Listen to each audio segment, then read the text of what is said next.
Обучающий семинар, посвященный основам паллиативной помощи детям, состоялся в Республиканском клиническом перинатальном центре. Его провели руководитель благотворительного фонда «Детский паллиатив» и директор Ассоциации респираторной поддержки и паллиативной помощи.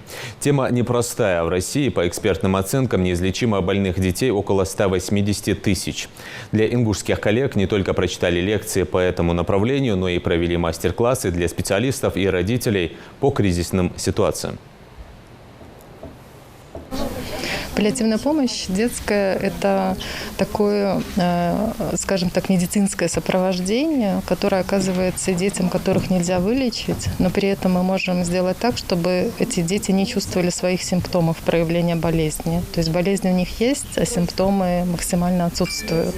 И поэтому ребенок может не находиться в кровати, не плакать от боли, а быть обезболенным, без судорог, гулять на улице, ходить в бассейн и прожить столько, сколько ему отведено без мучений. Сейчас Минздравом России выпущены разные приказы, по которым дети, и взрослые будут обеспечиваться оборудованием. И уже это оборудование закупается несколько лет довольно активно.